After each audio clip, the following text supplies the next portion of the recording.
This is a How Is He podcast with Podge and Popa, proudly sponsored by Amplify. Power up your podcast. Let's kick it off. Welcome back to the How Is He podcast. Join us always when we co-host Podge Popa right here in the fantastic facility. It is Amplify Studio right in the heart of Carlow Town. This episode is brought to you by Carl Estimating, the go-to team for contractors, subcontractors, suppliers and manufacturers who want accurate and competitive project pricing. Visit carlestimating.ie or find them on your favourite social platforms. Excuse me, I have to clear my throat because you want this is warranted. Yeah. I can't get this wrong. I even have a bold on the running order, right? Anyway, today's guest is a true legend of Kilkenny Hurling. Born in Urlingford, County Kilkenny, Aidan Fogarty burst on the intercounty scene at just 21 and went on to become a mainstay in one of the most dominant and iconic teams the game has ever seen. Making a senior championship debut in 2003, Aidan quickly cemented his place on the starting 15 and enjoyed an incredible career, winning 8 All-Ireland medals. Right? Got it right? Yeah. 11 Leinster titles, 3 National League and many medals and many, many more. In the senior championship games, Aidan scored a tally of 1041 on the field of play over 38 championship games. Is that accurate, yeah? Haven't a clue. Yeah, I don't know. We'll say it is anyway. Sorry, Sounds he has good. scored 2,400. Across the career, he also represented Leinster with distinction, picking up 3 Railway Cup medals and tasted success at club level with the Emeralds. After announcing his retirement from Intercounty Hurling in 2014, Aidan continued to show his versatility by reaching a whole new audience when he appeared on Dancing with the Stars 2020. That's right up your aisle, isn't it? Love to do it. Old snake hips, Eddie. Some man. From championship battles to life after elite sport, this is a conversation packed with inside stories and experience. Delighted to welcome Aidan Taggy Ford. What do you prefer, Aidan or Taggy? Much and much, really. Most people call me Taggy. I've just been known Taggy for all my life, really. If someone call me Aidan, I have to look twice. Really? Or else I'm in trouble. Yeah. Okay. So, You're talking to me? Yeah. I presume it comes from Fogarty, as in the RTE. No, you're well off the cuff, actually. No, it's mad. Actually looked like nicknames of years ago. So my brother was Froggy. My older brother was Froggy, going to primary school. And I started then and they called me Tadpole, for the obvious reason, being the younger brother. And brilliant. Whatever way Tadpole went along for the years was Taddy, Tad, Taggy, and that's it. Developed into So Taggy. how, like nicknames, how stupid they are, that's where it is. Brilliant. And people often say, "Oh, you're tagged to the ball, or you're this, or you're that," or as you said. Yeah. But no, that's where it originated from. So Brilliant. Because I actually didn't want to ask you because I was thinking, well, obviously it comes from Fogar, like, Yeah, you think that when you see. yeah, you know. How are you keeping? very good. Thanks, and thanks for having me, lads. Just listen, thanks so much for coming on. It's great to have someone that has your history in the game and repertoire. We're far from guy heads, but I'll tell you one thing, tell you what we are. We love speaking to winners, and I think you're definitely in that bracket, that's for sure. How's the body? What way are you? All good, yeah. 43 years of age now, but I'm keeping good nick. Routine more so than nothing. Just from playing sport for all my life. Like going to the gym, and thank God I didn't pick up batting too serious that I'm able to do that. Yeah. And I'm actually able to enjoy it. Yeah. Did you leave the game pain free? I pretty much did. Yeah. Yeah. Look, I had a lot of knocks, a lot of breaks, hamstrings, broken legs, collarbones, all that, but they all healed, and the body's in good old shape now. To be fair, enjoy my time. Broke my fibia and my tibia against Offaly in Nolan Park in a league game. Yeah. Lovely. So my body went one way and the leg went the other way, and snapped it. So that was painful, I'll have to say. Yeah. That was 2011, league in 2011. Yeah. So it was not a great time, but look, them injuries happen, but recovered well, and it's grand, and just retired obviously and enjoy my time, and had to find probably new aspects to enjoy as well, when you're heavily involved.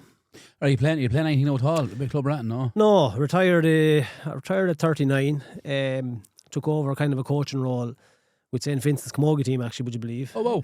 Yeah, and I was still hurling at the time, and I thought I'd be able to do both. Impossible. Impossible, yeah. First of all, the travel to Dublin, crazy. Hitting the red cow around 6 o'clock. It's just, it was just mental. And look, it's all even. And then the club were kind of anxious to get me back, and I was kind of putting off January, February, March, April, go back maybe later on, which is not ideal either. I like going 100% when I'm at it, and just wasn't feasible, so I had to call it. And I was kind of picking up knocks anyway. Kind of say if you're playing during the summer, you could pick your games, but championship, it's week on week. And I was kind of picking up knocks training all year long and tearing a hamstring then second round championship, so it wasn't ideal. Yeah. So just call it. I think you had to be a very mature mind to realise when it's time, right? Because a lot of people would kind of hang on there for the sake of hanging on. Do you know? Yeah. Well, obviously there's club and county, so there's different. You're at different stages, obviously, but club is more kind of, I suppose, picking up knocks and 39. You know, I wasn't probably doing it as it was when I was 29. County is obviously different in terms of you still think you can do it, but maybe other people don't. So, and that's just that's what every person, every sports person, I suppose. Let's bring it back. Talk to me about your childhood, growing up. God, childhood, yeah. Brilliant childhood, yeah. Grew up at a farm, open air, plenty of jobs to do, involved in everything, every kind of sport, basketball, played a bit of soccer with Freshford, literally under 12, under 14, hurling obviously, played a bit of football. You know, went to Mosney with drafts, did athletics, 100 metre sprints, all that kind of stuff. Everything I get involved in, I was thrown into. In fairness, the parents brought me over as well, so... Yeah, really happy childhood, and probably that's where I picked up the kind of sport. And I was always very competitive, so I just loved being in that competitive environment. What's the farm? What? Dairy farm, dairy farm. Probably 180 cows, I suppose, or whatever. Now, Philip, the brother, as I call him, Froggy, he was born earlier than I was, unfortunately, and the way it goes with farmers, the older son gets it. So, unfortunately, I lost that one. That one. But you would have been given responsibility at a young age then to do jobs and things on the farm, I presume. Like, I would, yeah. Look, you'd be driving tractors at 10 or 11 years of age and throwing in silage and different common occurrence, though, isn't it? Yeah, no, it is. It's just part of farm life, and that's all I know when you're growing up anyway. And obviously, everyone else has different aspects of their own childhood, but that was my childhood, and go off at, you know, in the morning time and come back in the evening when it's getting dark, and that was it, and off on their bikes and meeting lads and whatever. So I don't know how many lads I met over the years when I was doing the post out the country, young lads. 10, 11 and they're driving big Massey Fergusons and they're like, fuck me, size of the ox, and they're not bothering them, turning around, whatever they're doing. That's it. But the sense of pride in them, looking at them, well, posty, out through the window, not bothering them, Yeah, they'd be delighted. And I got me driver's license, actually. I did one test and I got, one lesson and one test, and I got my driver's license. But that's just from driving all the time. Just a little bit of confidence, you know. Yeah. So, it stood to me. It's funny because I think there is I don't know if it's a trend, but there's a common denominator between people. I'm listening to Sean O'Brien's audio book at the minute, and he would have grown up on a farm as well. And he talks about like responsibilities at a young age. And the hard work is put into you without even knowing you're doing hard work. Do you know what I mean? Because you have a list of things to do, you have a list of responsibilities, and when you apply that then into sports, it's like you're going all the time. Do you know what I mean? Yeah, no, it's a valid point, yeah. As I said, we're always busy. Now we always went to games, and we always, like, you know, outside of, not saying it was hardship working around, but it's kind of something you did, you enjoyed it, and you had to do it. You know, it's just part of farming life, really. And there was responsibility, you know, bringing in cows, you have to milk cows at 8 o'clock in the morning, 4 o'clock in the evening, things like that. Had to be done, had to be done. Yeah. Talk to me about the hurling, the journey. So obviously your club, and then are you going county at 14? Yeah, I did kind of strange underage. I didn't make county until under 16, and it was kind of my last year and stuff. And I remember I went for trials. Back then, I think if you had a selector involved or a manager involved, they'd bring in half the club, kind of thing. You know, every selector was, you know. And I think we brought in 7 lads, and I think 6 of them got picked, and I didn't get picked at all. So that kind of stands out for my first part of kind of making county. Is that 14? That was under 14, yeah. Right, kind of a trial in Freshford, I remember. And that was grand, yeah. So went on from there. I was on under 16 county team, and I was on a minor team, and that's probably when it really that's kind of when I can remember most of it too. My memory's brutal when I look back at my own career. But the minor, actually, it was very strange the way I made that. I was hurling with the club and I was kind of making a bit of an impact, and I was brought on very late. I was brought on around July into the county minor team. Yeah. After Leinster Championship? After Leinster Championship, yeah. Wow. And we were playing Galway in a minor All-Ireland semi-final in Croke Park, actually. And I actually made the panel. So obviously, if you're going to make the panel at that stage, you have a good chance of maybe coming on, because they found a little bit of form. And I always feel terrible for the guy that was actually dropped, because he did the long slog, and unfortunately he wasn't just panel at 24, and he didn't make it, and I did, and came on. We lost the game anyway, but that's my memory, coming on very late to a minor panel. And it was very awkward, because I was coming into, I suppose, a crowd of young lads that all knew each other. I didn't have a clue who they were, like, you know, and I was trying to find their names. And I remember, actually, it was David Dowling from Lisdowney. He was coming in from the 21-yard line. I didn't know his name. The Scandals, like in Croke Park. And I was literally saying, hey, you, pass me the ball. Semi-final. Actually didn't know his name, like, it's criminal. Were you the only one from your club then in there, were you? There was 3 of us in that time. So we had Kieran Rafter. He was 3 years on the minor. Yeah. You had George Ice. He was 2 years. And myself, 2 years, year and a half, 2 years, or whatever the case would be. I knew them, but in the grand scheme of things, I didn't really know. Like, and arriving into a dressing room then, like, surely there must be a little screed of anxiety there. Yeah, I think as I got older, maybe, but when you're younger and kind of just in that environment and playing hurling all the time, not as if I thought I'd ever play with Kilkenny or whatever, but I didn't feel too much anxiety at a younger age. Yeah, gotcha. When I went into the senior setup, that was different. A bit more maturity, a bit more awareness about myself, a bit more awareness about Kilkenny, what I was walking into. Yeah. But minors just kind of happened, to be honest. What's your memory as, obviously you're a fan, right? So say Aidan Fogarty at 13, 14, 15, 16, what's the image of the Kilkenny senior hurling? What does it mean to you, like? That's huge. I lived and breathed it. My uncle Pat Dillon hurled for Kilkenny. So that was a lot of stories that had been in the household. Okay. We lived on the border against Tipperary, so I heard about all the rivalry stories. That's where maybe for want of a better word, the hatred or the rivalry began. And I suppose my uncle Pat being in it, that was huge. I respected him massively. He was my idol. I wanted to do what he done. And from there, it was kind of just looking at the matches on television. I remember going up to the old Croke Park with the kind of, if you remember, the kind of netting around it, the barbed wire around it, going up in a bus, a double-decker bus. 9 or 10 years of age, probably one adult looking after us, and there's about 20 kids, like, just kind of crazy, isn't it? got one couple of tickets and all flew in and probably flew in past the turnstiles. Lifted over turnstiles. Mental kind of stuff. And I'm not that old, lads, alright? So, but this is my memory of it, looking out and obviously watching DJ Carey, John Power, Carter. Classics, Carter, all that, like, brilliant lads. Like, how good was DJ?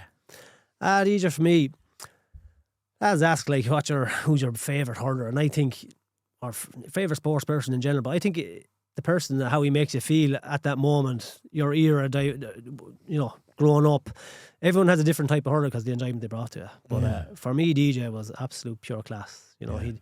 He'd get the ball in midfield and he'd stand up going, what's he going to do with it? Is it going to be a goal? Is it going to be a point? Is he going to create something? He was just top class. The speed, the vision, and in any era he'd fit in, not anywhere at all in the game. He was just one of the best, and for me, he's up there in the top 3 best hurlers of all time, no doubt about it. And he was my idol growing up.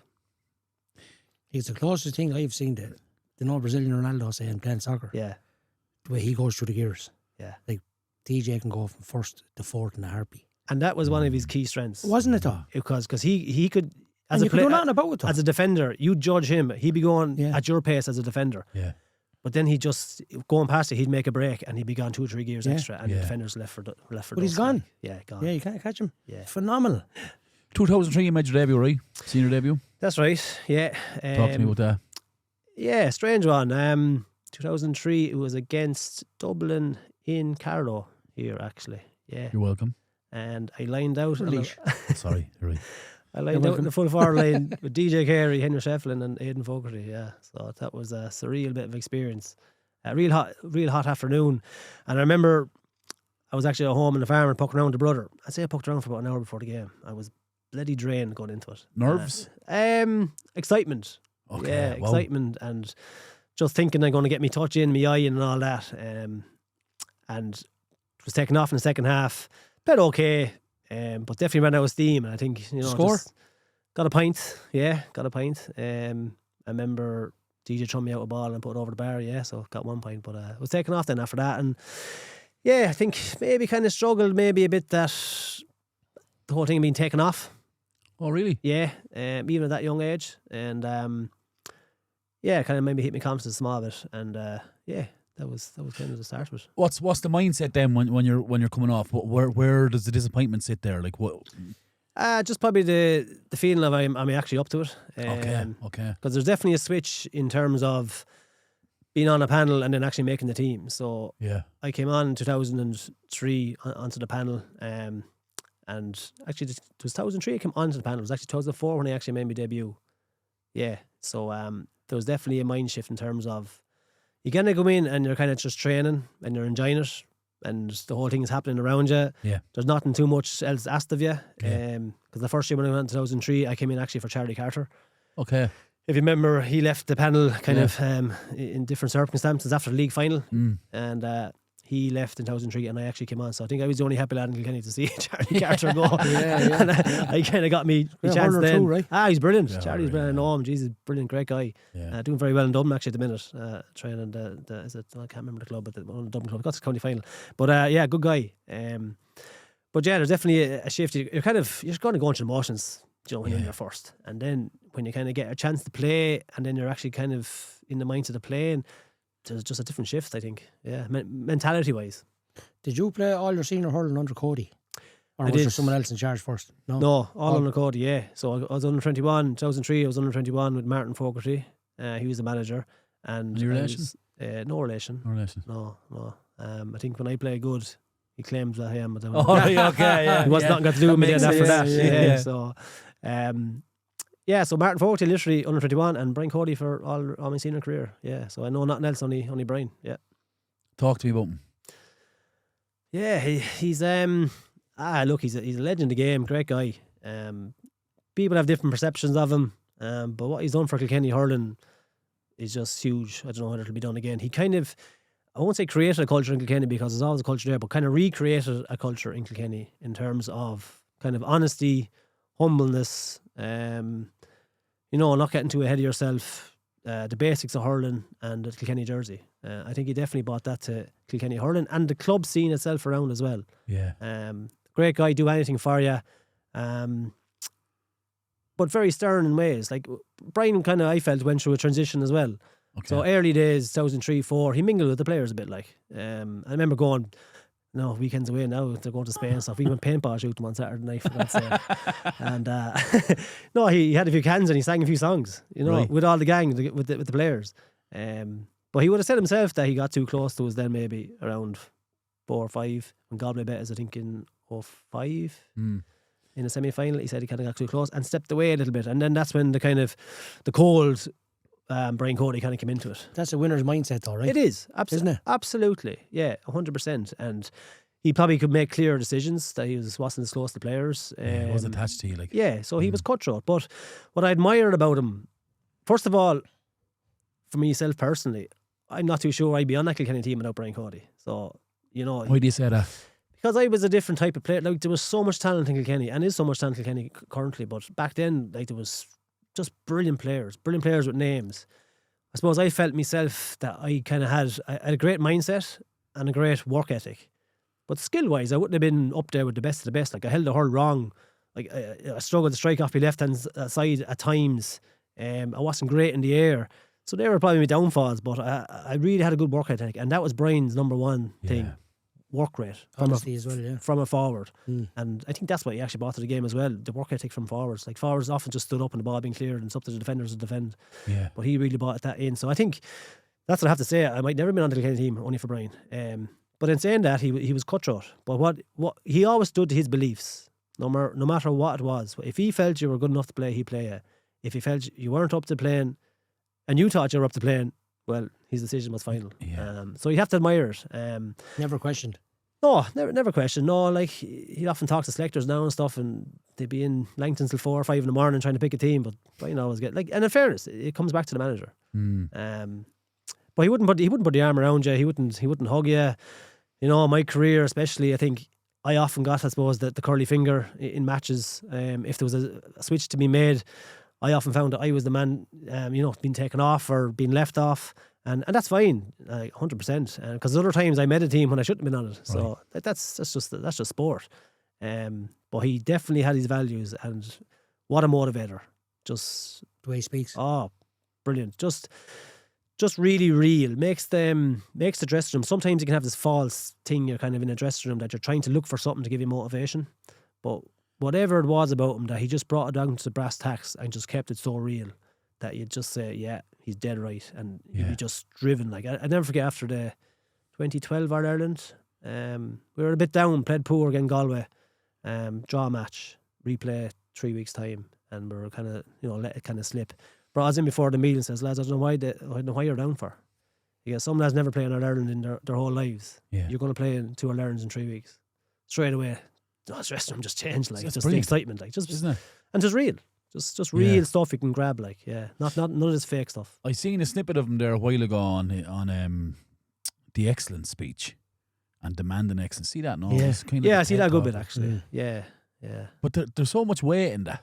Yeah, like as I said, there's no Googling there. There's no kind of making up stuff. No, there's no ChatGPT or no AI there. It's straight from the gut, like. Yeah, it's just your honest stuff, and I think it's just the basics. And if you look at great teams, New Zealand's or Chicago Bulls, right, this kind of crack.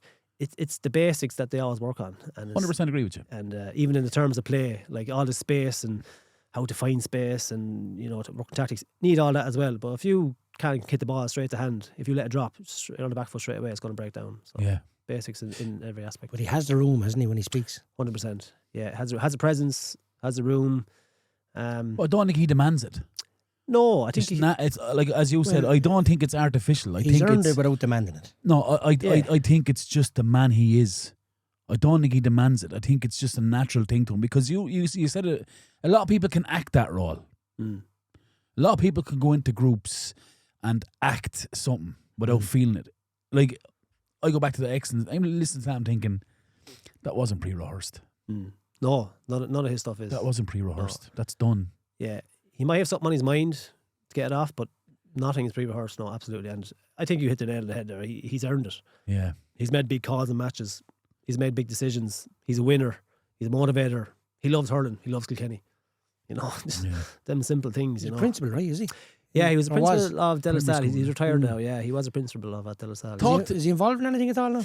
I don't think so. No, I'm pretty sure he's not. No. And he's done enough. Yeah, he's done a lot. I remember back in the day. One match in the college. I remember I was training the soccer team on the soccer pitch beside it. Yeah, and we were doing a training session. Kilkenny were amongst each other. Yeah, the whistle blew 4 times. Yeah. Oh well. Started the half, the end of the half. Started the second half, the end of the second half, and that was it. Yeah, lucky. It was hell for leather on the pitch. Yeah, to be a war zone. He blow for stupid things. He blow for pull of a jersey. But if he decapitated a lad, he'd let it go. Yeah, this kind of thing. The belts in it. I was like, I think I'll stick to the soccer over there. It's like that group of them 8, them All-Irelands you won. Do you know when you're in that group, Taggy, do you understand how legendary and iconic that group is? No. And probably still don't, to be fair. Really? Yeah. Even when you're retired? Yeah. Well, definitely. I suppose there's 2 aspects of it. I suppose you're in the bubble when you're in there. So you're in the bubble. You kind of want to win as much as you can when you can. You do realise there's a great bunch of lads. You do realise you're on a great team. But I think, and it probably came from Cody's philosophy, we never got ahead of ourselves.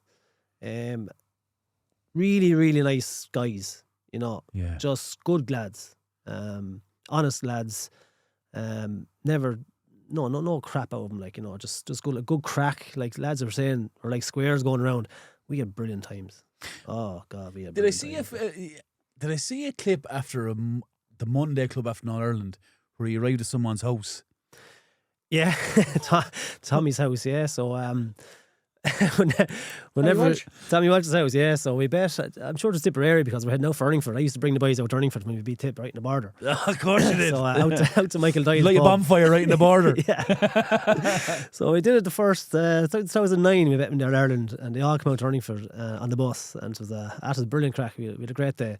But whatever reason, I think Tommy probably wasn't playing at the time or only coming on. He was a sub, and Tommy'd hate that. Tommy wants to play. He tell you that himself. He just hated being a sub. Wasn't his thing. He's phenomenal. Yeah, he's just flamboyant for a smaller guy. He was just and the heart of a lion. What a guy, and what a man in the dressing room. Seriously, yeah. Oh God, he was. First of all, if he spoke, everyone would just listen to him. He's just brilliant. Kind of just kept it real as well. But the crack of him. Just like the absolute crack. Everything was a mess. Everything was a game. But when it came to his hurling, he was obviously serious. But I had now turning for it anyway. I can't remember what year it was. And ringing Tommy anyway, wouldn't come out. So I said to help this, and I go, the bus driver, come on, we go to his house. So sure enough, we pull out the house, and I seen Tommy pull back the curtain as if he wouldn't see him. So then he had to come out, and he got out the window. Actually, didn't come out the door, got out the window to come onto the bus.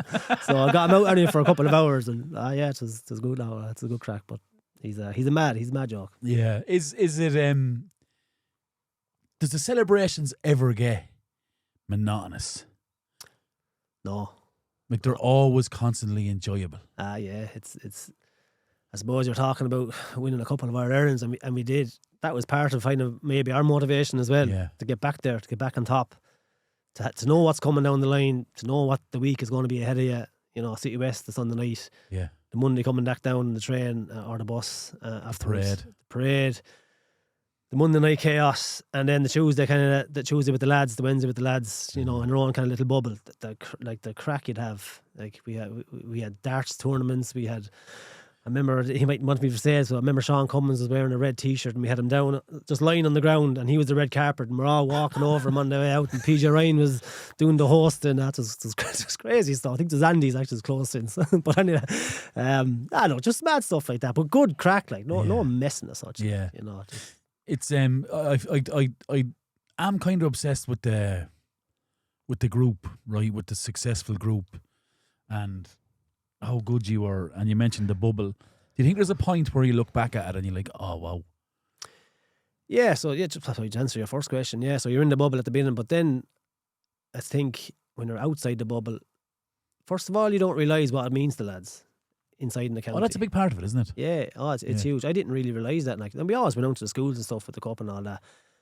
But what it actually means to guys going to club games, going to matches, to talk on the street, because I was avoiding all that. I didn't like talking about it. I didn't like. I just went in, trained, and because I just felt if something said something to me, it came into my head, and you know, to make me play bad or play good, whatever. Just that's avoided it at all costs, sort of. Avoided it, yeah. And if I ever look back, there's nearly a regret, because I suppose I didn't live my life maybe to the fullest. In an all-round sense, 110% hurling, but possibly missed out. Like, didn't go to functions because there was a hurling match in 2 weeks' time. Could have easily went, had a few cokes, went home. Like, but I just thought lads being in my head or talking and didn't want it. But that was your way of getting yourself prepared for the match. Yeah, that was me. Other lads would revel in that. Yeah, that was my prep. I kind of just stood away from it, and I think a lot of lads did in terms of, especially media, because they couldn't really talk. They didn't talk to any of us. And we didn't really want to talk. We didn't really want to give much away, and we just wanted to play hurling. Sure, there was rumours that there was a ban. Like, there was rumours that Galway had a media ban on you, and so like, and all this crack. And towards the end of it all did come in. Crowds weren't allowed to come to Nolan Park and different things, and it was definitely closed in to a tighter kind of a ship, which is okay. But there was no, like, you'd often have rumours about players fighting and this, that, and the other. Yeah, different. There was bust ups at training, but it was not major. Like, sure, you'd like the rumour. Like, listen. The way rumours travel down this part of the world from Kilkenny, because obviously we're close to it, right? Everyone thinks they have an insight into it. And like some of the rumours where the pitch to train on is the exact same size as Croke Park, right? That's one rumour. The other rumour is, as he said, the whistle's only blown once. Yeah. The other rumour is they're always fighting. There's like, you hear all the, Yeah, a little league, yeah. No, like, there's truth in some, but he wasn't great to blow the whistle. Like, the matches were... They were heavy going, to be fair. But they made you better players, didn't they say? Yeah, they did. Well, I think our motto, and Brian's motto, was meet what you're going to meet on the training pitch, so you're prepared for it in the match. I think that was kind of that's what his motto was. You train the way you play, kind of. Train the way you play, which is to any sport, really, I think. Yeah. When did Mick Dempsey come in? Mick came in then. Mick came in 2006. Great man too, wasn't he? Very good. Mick was very good, and I know Mick because he was actually a selector on the under-21 team. So he was with Martin Fogarty. He came in 2006, so I would have known him for the 21s for the 3 years. And very good. Brilliant person to get a team ready. Yeah. Just knows how to taper it back when he needs to, knows how to push the lads, knows when they're fit, just knows when the tempo is good enough. He's often, took training sessions and he's blown it up, and we were like, give us 10 more minutes. He's like, no, just go in, tis enough. Time. Yeah, brilliant at preparing teams. And his record is unbelievable. Clubs around the place. Phenomenal, yeah. His own club, Lockmore in Tipperary, won a football and hurling championship with them. Wherever he goes, the Blues, yeah, exactly. Wherever he goes, there's a touch there somewhere. And his philosophy wouldn't be like, out of this world kind of thing. You know, I remember he'd be talking about taper programs for different guys. Do you know, I'm not the same size as Mick Fennelly was or whatever, so he should be on something different. And Yeah. You might go to Mick and he kind of, I won't say he'd bluff you off, but he kind of talked to you and he'd walk away and you'd say, well, he didn't actually give me anything different, really. You know? I think his philosophy was more like, you're kind of doing the thing, but, you know, at the end of the day, it's about the matches and, you know, being prepared. Do you think the best coaches understand that all that faff doesn't matter? I think a lot of them don't. Okay. And I think some of them do, but I think there could be a lot of spoofers out there. I don't know that many, but I think they buy into it too much that, you know, God, yeah, even 2v2 we had a trainer, God, years ago, and if you weren't on your toes bucking the ball across the field, like, it looks lovely, but at the end of the day, it means nothing. Mechanically, it doesn't work. Yeah, on paper it looks lovely and it means whatever, but I think get the basics right, and I think real hurling men and real whatever sport you're in knows the fundamentals, and then you can go on from there. And there is a professional coming to it. There's no doubt. Like, we're not donkeys altogether. Like, yeah, you know, there is a professional that's coming. Just on Mick Dempsey, his background is football, right? Yeah. What was your thoughts when he came in? Like, what's this lad doing? Is there? Well, as I said, I knew him from 21s. Yeah. But what I did bring into it was his SNC. Okay. Kilkenny didn't do SNC. Not till Did he? late He brought 2005. Noel Richardson, was that his name? Did he come with him? Noel came in about 3 years later. Yeah. Noel was very good. Oh, Excellent, wasn't he? Excellent. Yeah. S&C coach. Running. Running. When I was down here, running. Yeah. He's a fantastic runner himself, I believe. Fantastic Long-distance runner, yeah. Yeah, he ran for Ireland. Yeah. Really good guy as well. But really knows his stuff.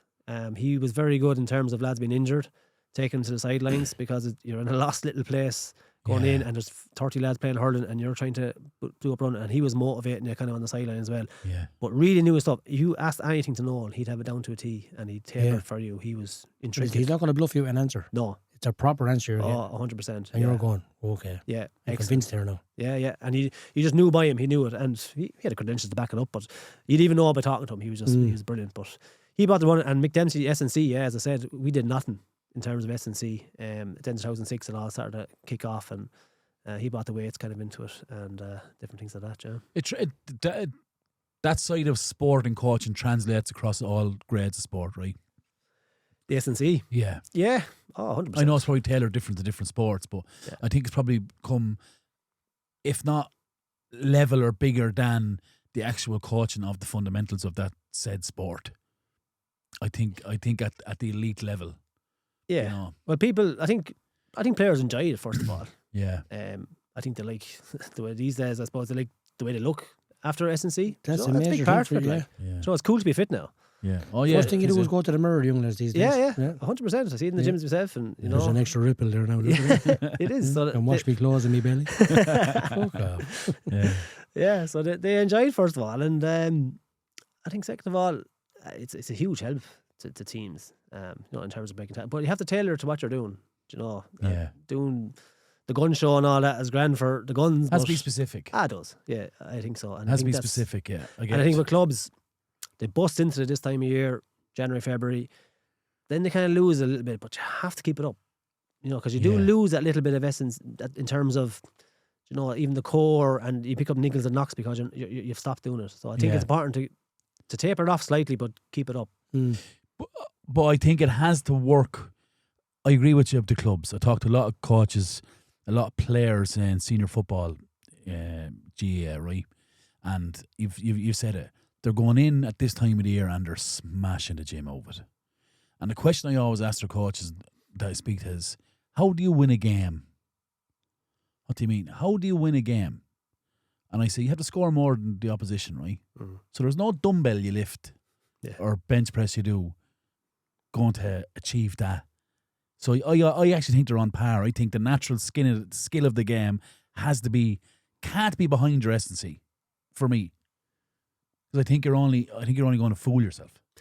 Yeah, 100%. And people get caught up in it, small bit. They do, yeah. I think what they're trying to say, if you don't put the ball over the bar, you're not going to win the game. Yeah. And thanks, Taggy. just to break it down for you. Just to break it down for you there. That's the Braille version. Yeah. So, but and some lads come into the field and they're like tanks, but they can't run, they can't sprint. Yeah. Do you know, they pull hamstrings or you know, this kind of thing. Like, and S&C has said it's fine, but be tapered. But I think with hurling specifically, I think that's understood, because the one thing you can't change in hurling is the natural skill you need to have to play. Like if you look, say, at Gaelic football, you can do the low block, you can put out the 6'2", 18 stone muscle men, and you can put out that and you can get them to push and pull and drag, because essentially it's kick and catch. But if you go with that attitude of hurling, you're going to get scutched. Because you just said it, likes of a DJ Carey, a Charlie Carter, yourself, a Shefflin, all different shapes and sizes. Yeah. But the skill level has to be of a serious level to go and win a hurling game. It does, yeah. As I said, I'm not going to talk about football. Obviously, you know a bit more than football and kicking and catching. I wasn't going to say that I was going to be shot. I will be shot, don't worry about that. But no, it's a skillful game. And as I said, it's spoken already. The basics, like striking the ball, putting the ball over the bat, rising the ball, first touch. These are things. And even when I actually went to Dublin training, like, they're mad for this kind of fancy training. And I was like, just get the basics right first, and then we can push on from there. But it's a skillful game, and look, I think the earlier start, the more likelihood you are going to be better at the game, and that's in any sport, if you ask me. Do you know? Yeah, I agree. That's kind of go, oh, he's a brilliant hurler. I goes, yeah, or he's Schumacher's lad's brilliant at driving, or golf. They started about 3 or 4 years of age. Yeah, do you know, and they're just at the game the whole time. Yeah, that's my philosophy on it. Anyway. No, and there is a bit of natural, obviously, 100%. Yeah, but you do build. You need a baseline regardless, right? To build the skill. So if that baseline is set younger, you're going to be more skillful as you get older. Yeah. And I'll go back to the football comment. I don't mean it's a game of kick and catch. What I mean is the skill is kind of taken over by the power approach, the speed and strength approach, and it neglects the skills of the game. It's still a great game, right? Yeah. Well, it's better this year anyway with the rules. 100%. And the kicking. Like, 100%. Kicking was really gone out of it. Yeah, 100%. Talk to me about the attitude of you when you are training.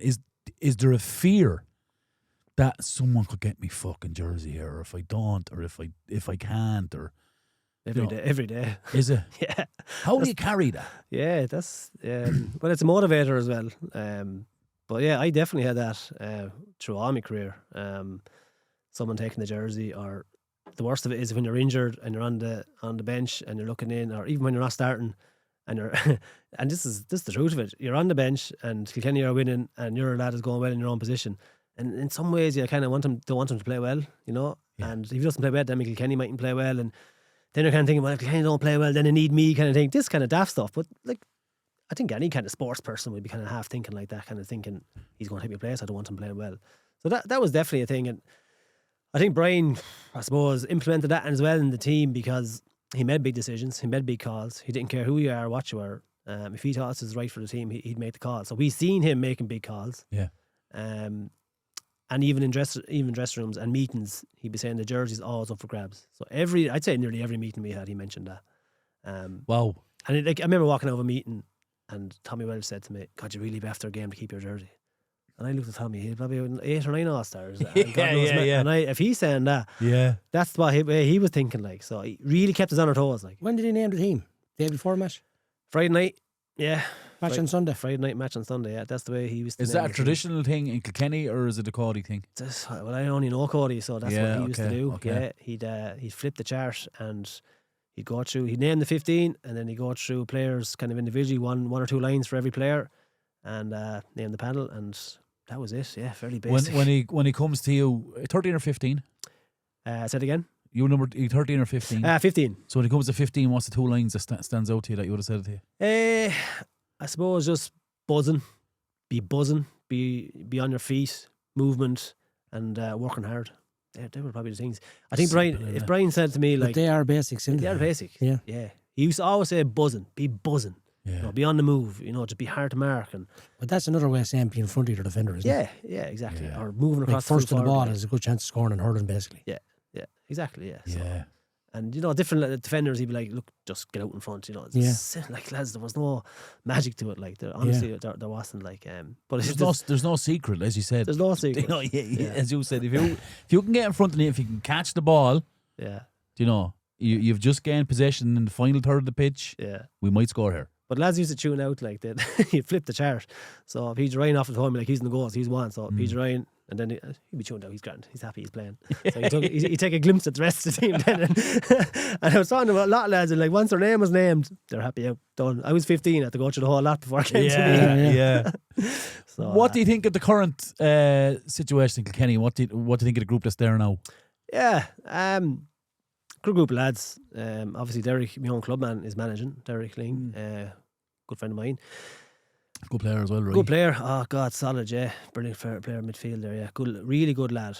Not about Derek, about Kilkenny Hurling. And I suppose the big thing for him going in after Cody was the demise of Kilkenny. Like, where are they going to be at? What was going to happen? The Alex Ferguson syndrome kind of thing. Very like it, isn't it? Yeah. Do you know it is? But in fairness to him, he kept them up at that high level. He really did. I think they're a great bunch of lads. I think they've been unlucky the last couple of years, and I think I know he can make her own luck a small bit. But last year, in the Ireland semi-final against Tip, so many things kind of went against them. Tipperary scored 4 goals. We scored 30 points and we only lost by a point. You know, scoreboard kind of messing up as well in the middle of that. The year before, Clare came out in the second half. Should have probably put them to bed in the first half. Puck of a ball again in it. Like, so the smallest of margins. Now this year, I suppose the talk is obviously Hugh Lawler is gone, full back, huge loss. Billy Ryan, brilliant year last year, he's gone. So straight away we're kind of on the back foot, looking for a few positions to fill, and that's probably what we're looking at for in the league. So I don't think we're too far off, and I think the group of lads, they've won 6 Leinsters in a row, and I know Leinster isn't the Munsters, not as good as still success teams, though, right? but it's still success. Yeah. And it's actually hard to kind of keep up that level, like when you're expected to win something. Yeah. That's sometimes nearly as hard, you know, because your standards can drop and things. Yeah, but what's the celebratory after Leinster? Towards an All-Ireland? Not much, yeah. Just the evening and the next day, maybe? We'd celebrate, yeah. We used to celebrate. We'd be out there. See, we had time legs. We had 3 or 4 weeks then to a semi-final, or 6 weeks actually it was. So we had the money, but not as much to the extent of a semi-final. Now we'd celebrate. You weren't going to lads' houses, like, you know what I mean? No, we weren't getting buses out and when are you back in the field after Leinster? We used to have a break with the club. We used to have 2 weeks off the club, and then we'd be back in for 4 weeks then for a semi-final. Would you go straight into club training? Yeah, he'd be in. Yeah, he would. Yeah, he'd be in Tuesday night. Yeah, club was taken very, very serious. But the club scene wasn't to the demise of your success with the county, though. The club scene was still very strong in parts. Very wasn't strong. It? Brian took it very serious. Yeah, he did. Yeah, you had to be a leader for your club because you're in here representing your club. You should be a standout player for your club, and that's what he was saying. Our club games are brilliant, and I think any of the lads in there were standout players and were leaders for the club, you know. But we took it very serious. Then we went back, we celebrated, but we're always back in the field on a Tuesday night or Wednesday night, whenever we wanted to train, because, well, for me, I didn't want to think that I thought Kilkenny was far superior than my own club, the Emeralds, when I came from the Emeralds, and I loved the Emeralds, and they gave me every opportunity to play with Kilkenny. So, fairness to them. Are you're coaching up in Dublin? I was for a year, okay, and I haven't coached since. Is there an opportunity, do you think? Yeah, look, Shefflin's gone from Ballyhale, is he? Yeah, he is, yeah. I got no phone call from that place yet now anyway, but you get phone calls, it's a gaslight. As I said, I've only trained Vincent's, and people won't even know that, but you'd always get a phone call here and there about, you know, would you train a club, coach it up? I've never trained a club, as in bar Vincent's, I've never actually coached or trained or managed. Right. And just because you played the game doesn't mean you're going to be a brilliant coach or anything. Now, we've done well with Vincent's, but they're a good team anyway. You want to be doing well with them. You enjoy it? I did enjoy it. Yeah, I did enjoy it. Travelling was a bit, it was a bit cruel on travelling, but I did enjoy it. But I haven't got the real love for coaching yet. As you did as a player? Yeah, I think there's nothing like playing. Oh, you say yet? There's a lot to be said for it. Yeah, I'd say yeah, because I would have aspirations of maybe getting involved at some stage. Okay, gotcha. With some team or even my own team or whatever, if the opportunity arises. I'd never say never to anything, do you know? Yeah. And in fairness, I'm kind of busy. Like I do a bit with KCLR, commentating, co-commentating. You know, even during the summer with teams off the ball, like, you often get these little gigs coming through. So you're kind of tipping away anyway. And I kind of only fired actually. I would have been terrible to go for games, and that's actually after keeping me involved in another aspect. I'm still attached at a certain level. Yeah. Which was big for me now, because there is a void when you leave Kilkenny and the Emeralds and your own club. There is Talk to me about that. There is a void. How do you feel it? I suppose you feel it by trying to be busy, but the big void is the focus. Wow. Yeah, kind of. My year was January to September. Yeah. Not January to December. Yeah. And then we had holidays and whatever else. You were a sporting calendar. Yeah. You weren't a And my focus every day was getting up, right, what do I need to do today? put myself in the best position for training. Like I was a good trainer. I trained decent. Yeah. I also trained very seriously. I never kind of mope into training. I thought, and I had to train. I had to train hard to make the team and keep on the team, because that's the type of player I felt. If my standards dropped, I could be left off very easy. Other players you couldn't leave on, like the Richie Powers and these brilliant hurlers. They couldn't kind of leave them off. They could go through bad periods, but they do it on the big day. Yeah. So the focus for me was huge in terms of kind of training, or what am I going for now? And all of a sudden then, like, everything was match orientated, gym orientated, recovery orientated, eating orientated. Then all that was kind of gone, and I was like, right, I'm going to work. Not the work was on the back foot. Well, it was on the back foot. Call it spade, spade. Yeah. But yeah, I found that difficult a little bit. Yeah. How do you golf? I did for a while. I don't really. So there's nothing. Even if you found something, Taggy, it's never going to replace. No, you're bang on. What you've come from. Yeah, you're never going to get that high again.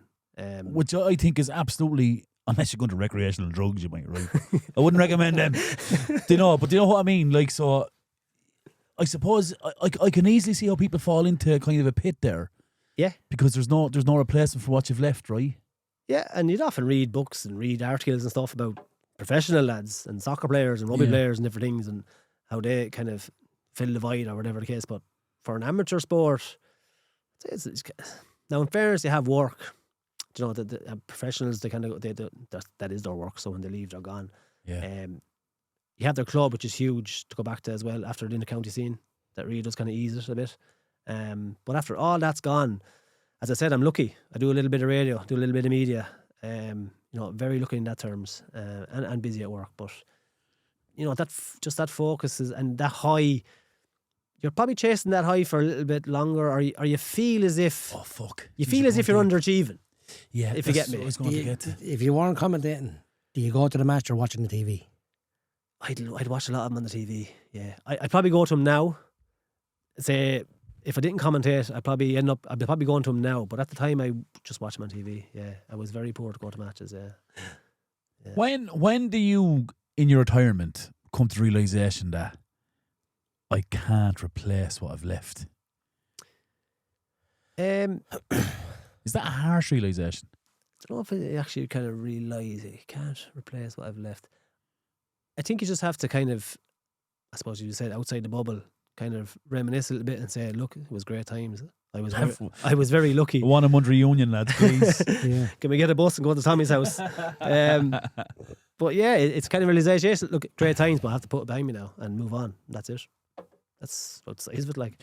If I was, I am going to ask you, what do you miss the most? I know you've talked about the what you put into it and your preparation and you're focused on it, but what's the one thing, if I could say, hey, you can take this back, what do you miss the most from it? Dressing room. The crack. Really? Yeah. The bond. Brotherhood, isn't it? Yeah. Just walking in, having the crack, slagging the lad. It's brilliant. Just getting ready, not even for the training. Well, yeah, getting ready for training, but just the banter into the physio room, slagging the lads on the bed. What the hell is wrong with you today? Getting his arse rubbed, whatever the hell. Yeah. That crack. A good dressing room is a brilliant feeling. It is. It definitely is. Yeah, it's just the crack in the dressing room. That's what I'd love to have back. Yeah, and knowing you're going into that every kind of second night of the week, like kind of thing. Brilliant. Yeah. You could have said the medals, the success, the attention. And you're just like, no, it's fucking. No, it's brotherhood. Dressing room. Yeah, and look, all the other things. Lucky enough, we experienced them. We had brilliant holidays. Jeez, I've seen the world, for God's sake, for nothing. Where's your favourite destination? I loved Australia because it was my first holiday. Actually, the first time I was on a plane, I went to Australia, would you believe? Yeah, that was, can you see me? 19 hours, your first flight. Crazy. I really enjoyed that. I went to Hawaii and San Diego and San Fran one year. That was a brilliant holiday. Yeah. New Zealand. So, as I said, very lucky. Like, seeing the world. Like, it's gas when you're retired. I said to the missus, I go, "Jeez, we'll book a holiday now. We'll go to Miami now or somewhere, Canada or somewhere like that." Looked up prices. Yeah, we'll go to Chamorro, I'd say, for the weekend. Just didn't realise, crazy stuff. Yeah. And you'd be going to the airport and you'd follow Ned Quinn. He's chairman of the county board at the time. And you'd follow him because he was looking at the plane charts or whatever for taking that. So all this is new to me, literally, when I retired. Like, stupid stuff, like. Yeah. How did you get on the first time then? You went away on holiday with just left We went to Tremor. I know. Paddle boat. Yeah, we got on all right, to be fair. Yeah. But, it's just like, it's stupid stuff like that. Or even the booking in for the doctor. Like, I was like, what do you mean you have to wait 3 days? Like, what the fuck? Can you not just go down and get That's fucking nuts, isn't it? Stupid stuff like that as well. No, but the funny thing in retirement, no one mentions these things. Yeah. You know? Probably don't. Yeah. It's Like if you left here now and you rolled your ankle, you can't rock into Nolan Park to the physio. Nah. You've got to go and get your physio here, bud. Yeah, and I don't You have know. a physio anymore, so then you're thinking who will I ring, and then you're kind of going, well, I kind of know him from years ago. Yeah. I might give him an old text if he's around. You know, this kind of, you don't have that. Shows you the power of the hurling in Kilkenny, isn't it? Yeah, it's unreal. Like, it is crazy. And even eating wise, like, we were told what to eat literally for 10 years. Like, I think now, of course, you'd be eating your own stuff, but Yeah. you know when to eat and what to eat and different things. I'm still at the every 3 hour kind of schedule. Like, Are you? Yeah. Sounds myself. 3 minutes. Do you know what? I think there's this, I always pick up on something when is there a space there for a comforter for lads coming over retirement at the elite level where they kind of can go into like a group or like I won't say I was going to say no. There's a group called that but already. some kind of like men's shed for elite footballers or elite hurlers or elite sports I'd say people. that'd be a depressing set. I'd say Yeah. for a couple of years. Oh, yeah. Oh god. No, it's listen. It's 4 Ireland's minimum to enter it. Yeah. But do you know what I mean? Are the GA missing something? I don't know about the men's meet groups now, but maybe something along in their career, as in now the GPA are trying to raise all that awareness and just to be prepared for the life after the county hurling. They are awareness for that. So maybe it's not as bad as it was. I'm just talking from my own experiences. Yeah. And maybe no one else felt that. Yeah, I'm only talking from absolutely, my own experience. Absolutely. But I think maybe during your career, just to kind of keep tabs on there's a life after hurling. Yeah. But then I think, well, I don't know, but I think when you're at the elite level with success, I don't think you think about tomorrow.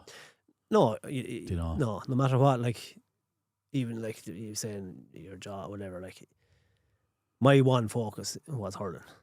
I was just total commitment to that. Do whatever I had to do to be on the field training. Do whatever I had to do to be playing. But I do think the culture has changed since my time. I think young lads are more aware of themselves. I think they don't think the hurling is the be all and end all. Yeah. I think they go travelling, say look at Hugh Lawler, for example, taking a year out after he's All-Star, going travelling for a year. Yeah. I think there's more outlets for him in terms of maybe social media to see different aspects of life they can live. Yeah, I know what that is. It's the influencer generation. Yeah. They can see how It's a common effect, isn't it? yeah. Yeah.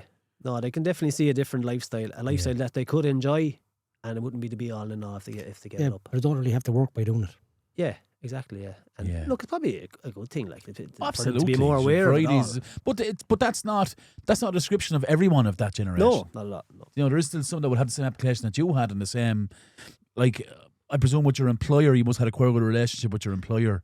Yeah, no, you know? like they were always very good to me. Yeah. Oh, now, saying that, we trained at 7:30 on a Tuesday evening, 7:30 on a Friday evening, and a match on a Sunday. So it wasn't really interfering with work. The only way that we kind of interfere is if you're going off for a weekend and you might go away for a Friday, and you might be saying, look, I might finish up a half day or finish up a little bit early. But There's no panic. for me, it wasn't interfering a whole lot with work. Yeah. You know, now, I suppose if you're going away for a week's camps now, and like, it's all different a little bit now. You know? It is. But they probably have. What I think will happen with elite sport is it has to be more intense over a shorter period because of the distraction of the world now. Yeah. Does that make sense, or I butchered that? I said yeah, and I'm not too sure what I'm answering. No, do you know what? Like, so I think the elitism has to change because of the influence from everywhere else. So to try and get the best out of a lad who wants to go travelling in 18 months, we need to get the best out of him now for the next 6 to 8 months because he's looking further afield here. That's true, or else... Because you would have always had, say, a Taggy Four comes in, DJ Carey comes in, a Charlie Carter comes in, and a Richie Power. They're going to be here forever, lads. Don't worry about. We don't have to worry about that. You know, I think that kind of has to change a little bit in... Well, that's the difference in it. Like, you put hurling first and a holiday second. Yeah. They're putting sort of 50-50 at the moment. There. Yeah. And that's probably an accurate description of it, maybe. Yeah, and probably... And don't get me I'm wrong. not saying they don't like hurling or don't love hurling.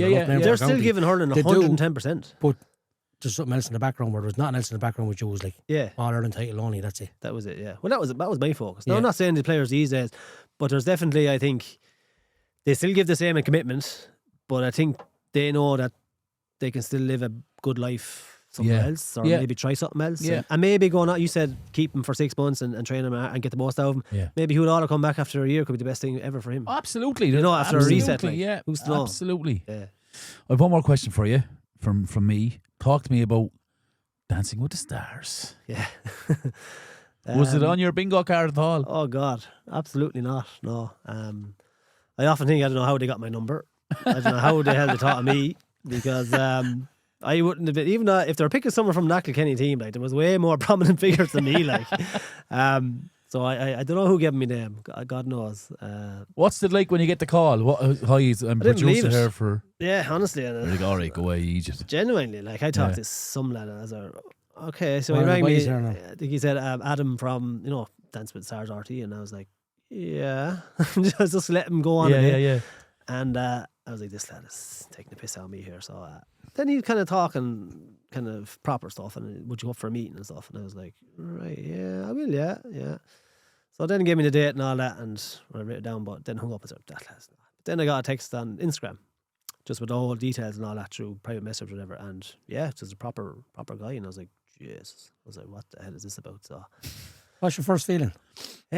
First feeling was kind of excitement. Didn't really know what to do. I felt it was still kind of an interview. Right. That he wasn't giving, and they weren't giving me, but they brought me up and sussed me out. So I was going up thinking, is this an interview or is it what the hell? So I was in it, thought of the way, chat. They asked me all kind of different things. Would you be dancing all this crack, or would you be into it? Would you watch the show? All this crack, and were you single? I was single at the time and all that. And then I was like, I walked out and I kind of went, shit, I didn't really put myself forward there enough. Like, I didn't sell myself. Oh, go away. Yeah, that's what I felt. But I was just myself. Now, he rang me then 3 days later and said, yeah, look, you're in. And I was like, mad stuff, like crazy. I didn't realise it was like a process. Well, that's what happened for me anyway. I went up and just met him for literally half an hour for a cup of tea and just chatted for a bit, and that was it. Now, it wasn't an interview at all. Was the judges interviewing you? Brian Dowland? No. It was the background. Shinna Will. Yeah, Shinna Will production. There was 2 other people behind the scenes. So they interviewed me, so it was mad stuff. But I suppose I would have been, funny enough, I would always been known as kind of a bit of a dancer on the Kilkenny team. So anytime you're out or nights out, whatever, to be a dance off going on, I'd turn up, I'd kick someone in the head or something, so I was known for a bit for that. So whether someone said that, I don't know, but crazy after that then. So just absolutely, it was absolutely brilliant. Yeah, completely different kind of preparation, but still intense, right? God, it was. How do you remember the steps now, man? That's the problem, yeah. So the first episode, so you have about 3 weeks to prepare for the first dance. So because you're kind of training in December, and I think the first episode is in first week of January, and I'll never forget coming down them steps. I was green. You talk about our Ireland's and hurling and 80,000 people Crow Park. That's easy stuff, like. Oh my God, because this is just, you're on your own. It's all about you. You're hurling all your life. You're hurling since 3 or 4 years of age. It's natural what you're doing. This is so unnatural. You're live on television. There's about 30 cameras flying around in the sky. It's warm. It's warm. I've makeup on. If you go left instead of right, it's a live show. You are cooked. Yeah. You're done. How do you fix that straight away in the middle of a dance? Like I done it. I made a mistake a lot of times smiling. And that's something you actually forget, because you're so serious during the week. You're trying to get your steps in. And then Friday, you have to smile and act the whole thing. And I found that difficult, because I was like, you'd be kind of studying, you'd be 1, 2, 3, 4, and you're kind of grinding. Yeah. Then you have to smile. You have to act the thing. But acting is half the battle. Because I did kind of go left and right at one stage, but you just smile, and sure, you don't know what we're dancing to. Yeah. You don't know the dance though. Like, you're going to pass a double. They want you're not to smile. You have to smile. Yeah, no? It's crazy. Like the stern face here. No. You love it, don't you? Do you have that lad's name for Papa? Papa would interview. I have a few numbers I can give you already. Yeah. How long did you last in it? Got to the final, actually. Yeah. Brilliant. Yeah, and unfortunately COVID done me altogether. But bastards. Because I had a few things even lined up. Because it's great exposure for yourself. Like. Yeah. And I actually joined Instagram around the time. And I'm not big into social media, but I was absolutely promoting myself. I was putting up videos left, right and centre, and it's great exposure. Yeah. But COVID hit, so the semi-final is supposed to be on, but they called it as the final. So there's 4 of us in the final, and Lottie Ryan won it. But in terms of the steps, like you go from a high on a Sunday night, like walking off the dance floor after killing the dance, crowd are going mental. You've done it. You haven't made a mistake. It's a brilliant feeling. Like It's a good buzz. you talk about trying to get that buzz back in Croke Park. Like, it's close. Like, it's not Really? It's close. It's brilliant. Man. Was your man Julian involved that time? Julian was involved. Yeah, Julian was a fan of mine. Actually, he was a good time for me. Good lad, Julian. Yeah, he was flamboyant. He was dead. Certainly that. He was. Yeah. Are you a fan of the show? I'm actually kind of not, and I probably shouldn't be saying it. I never watched it, and It's great exposure. I haven't watched it since. There's a bit of kind of I wish the show kind of ended after our kind of stint. So I was the last on it. Yeah. Do you know, I want to be the pinnacle of the show. Yeah. Don't do it ever I've again. watched it at times, but I kind of know. I'm watching it now, kind of knowing what's going on in the background. That like that's a step wrong, or they made a mistake there, or whatever. Like, no, King Judge now all of a big sudden, critic here. That's Yeah. why you like during the Olympics. He never held that run there. He was unlucky. But the crack is mighty. Like, and in fairness, I have some respect for them dancers. You know, you talk about fitness levels. You talk about going through hardship, breaking stuff. They pull ligaments. Twist ankles. They just put on fake tan and go through with it. By not a bother. Yeah. They are tough out. Isn't there some level of fitness though? Unbelievable. I was fit enough going into it because I knew I was going into it, so I keep myself in shape. So I lost about a stone in about 3 weeks, and I was light going in now. Sure, you're constantly on your feet now. Yeah. Because I had to give it. I got off work for 3 months. I had to give it the whole lot because I wasn't a great Had to dancer. go all in, like. Had to go all in. Yeah. If I didn't, I wouldn't have probably done as well or competed as well. And I wanted to give this a good chance. I didn't want to How do many half. times a week are you training? Oh man, every day, 10 o'clock in the morning until around 7 or 8 at night, with breaks in between. But that was it What? for me. Yeah, I was flat out. 10 hour day. Yeah, I was flat out all day, every day. I took it on board. love it, I really went for it. Yeah, but I think that's the style I am. I you know, That's I the wanted mark to of give you, it isn't it? That's the mark of you. I wanted to give it socks. Yeah. I'm not going here to be laughing stock. No. Lads. I'm going. Two you know, things. Don't go out first and don't make an idiot out of yourself. Yeah. That's all I said to myself. Yeah. And in fairness, I text Marty Morrissey and a few of them and say what it's like, and sure they're all saying do it. Yeah, good crack.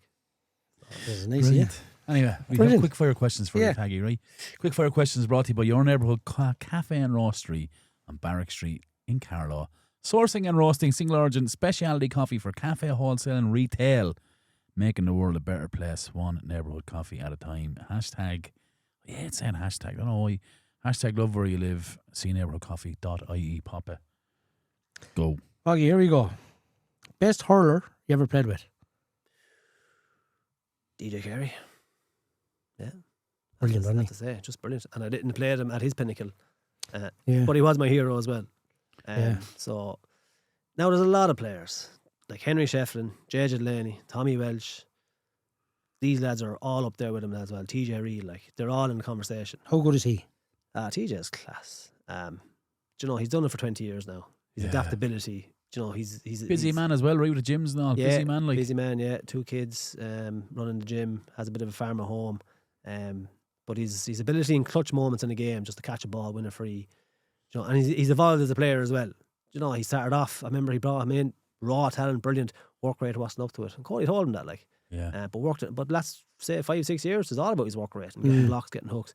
So he's evolved as a player, and he's just top class, you know, raw talent, brilliant. Some talent, isn't he? He's class. Hardest training session you ever did with Kilkenny? Ooh. I'd say a couple of the sessions in Carton House. We used to go away for weekends, coming up to a semi-final or a final. They were tough. So you'd have a meet, you go up to Friday, you'd have a bit of a chat, a couple of maybe stats maybe on the Friday night, and you'd be gearing for this game on Saturday. And this game was the be-all and end-all, that you could be either on the team for the semi-final Judging by this game. or off the team. You know, that's what we thought, and that's what was put into our heads. And to be like a championship game, lads would be cold with each other. 150 mile per hour. Yeah, to be cold with each other, to be getting strapped, you know, to be a tense environment in the hotel when you're in the room you're getting changed in, and then it was hell for leather. I remember one time we had a meeting, and I think Tommy Welch called the forward soft. Call it forward soft. Yeah, he said he thinks there's a softness creeping into the forwards. He said No that way. himself. Yeah, something like that on them lines anyway. Was that to spice them up? I'm not whether it spices up or that's why I'd say that's what he thought, and he said it. And you take it on board if he said it, wouldn't you? Oh yeah, and we did take it on board. And he tell you himself, he went out and he marked Richie Power. Richie Power put him on his back straight away. First ball, Tommy Welch on his back, and he said, "Forwards are not soft." Yeah. So one of those training sessions in Carton House, definitely. It was just serious stuff. Favourite Ireland medal? I'd have to say 2006. It was against Cork. We hadn't won the All-Ireland since 2003, which would have been a famine nearly back then. Yeah. And for me, it was my first All-Ireland starting, and I got man of the match, and everything just kind of flowed into place that day. What score that day? 1-3 that day. That'll do. Yeah. In a low scoring game at the time, that they were all low scoring games. Well, yeah, so I suppose I was kind of injured. I was on and off the team, made a breakthrough, and I was taken off in the semi final against Clare. And so there was nothing being talked about me in an Ireland final, and ball just hopped for me. Yeah, I had one of those days, and it was a brilliant day. They're rare, right? They are, yeah. At that level. Yeah, they are rare, yeah. And you talk about, I don't want to be cliche or anything about it, but you talk about being in the groove. For some reason, the ball just was hopping into the hand, and you were just ahead of your player, and you were 2 or 3 yards. You couldn't believe it, like you were getting all this space. And You won't give it back though. yeah, no, absolutely not at all. And even for my family, my club, my friends, all the hardship they knew I went through as well, and not the hardship, but the effort I put in, I suppose. Yeah. And it all just kind of came to a pinnacle. And It's torture rather than hardship, right? What you're putting yourself through. Yeah, well, it's enjoyable. Like, I'm painting maybe a terrible picture here, but you enjoy it. You love the environment. Yeah. It's that's where you want to be. You want to be challenging yourself with the best of the best. You want to be getting the best out of yourself, and that's what I thought. But that day for me was one of the highest. Now the only thing with that is that was early in my career, so I started at the top. That was your first All-Ireland? Only one way down. There's only one way down from the top. Well, what an achievement that is, though, in your first. Look, it was as I It's said, a man of the match, an All-Ireland title, yeah, and your first one to start in. first one starting. Yeah, so it's Like, if you were to say that on a bus at 12 o'clock that morning, yeah. that's what's going to happen to you. And I remember, never forget my mentality going into that game was, look, if I last 50, 55 minutes, I'll be happy. Yeah. Play the whole game? Played the whole game, played the whole game. And he was just, had loads of energy after the game, as you do after, you have a 10-minute period where you're just When you're brilliant. elation. So When you're brilliant, it's easy to have energy, isn't it? It is, yeah. That's a fact, yeah. One teammate you'd want beside you in a battle? Ooh. I'd say JJ Delaney. An animal. Yeah, just raw, just honest. Probably one of the best defenders in the game I've ever seen. Great man to catch a ball as well. Great man to catch a ball, just real, and he'll go to the the end of the world for you, if he buys into you. And good. Now there's loads of them. Brian Hogan as well, very good friend of mine. A lot of time for him, and I think when you talk about players like that, you have to have a bond with them as well, and a friendship. And there was probably a gang of us there together: JJ, Brian Hogan, Tommy Welch, David Herity, myself, and there's a couple of us there that kind of gelled. Yeah. And that's the team, spirit. a team inside the team, nearly going to call it. Yeah, in bits. Now we all had their own. Now we all got on. Don't get me wrong. But there's always a little bit of more friendship you have with guys. That's nearly in every good team, isn't it? No, it is. Yeah. Most underrated Kilkenny player from your era? Oh God, most underrated. That is a tricky one. There's not too many. It's a good question, though. Yeah, I'm just trying to think. Starters. Who was shy? Well, one man who probably didn't really make it and was a brilliant hurler was Pat Hartley. You mightn't even know him, but he was a brilliant centre back, still playing for the club. He'd probably be on today's team, in other ways. I won't say he was underrated, but unfortunately, he just didn't make it to the senior. Never happened for him. Setup. Never happened for him, and But everybody had an opinion of him that he was plenty good enough. Plenty good enough, yeah. And there was a lot of lads like that. Brian Kennedy from Prestwood, plenty good enough as well. Sean Cummins, Mark Phelan from Glenmore. A lot of excellent lads on that panel that just didn't get a break. And a small thing would have got him in, an injury here and there, a game here and there. Because once you're kind of in, and Brian is good time for you, you're there maybe, So small margins. Pre-match ritual, yes or no? Not really. I don't really have a pre-match ritual. I'd towards my latter ends of the career, I suppose, I listen to music going in. I'd be big in kind of dance music, kind of Insomnia, Faithless. Great tune. Oh, come on. Just to get it going. What's the other one I used to listen to right here, right now? The Picnic. Yeah, what's his name?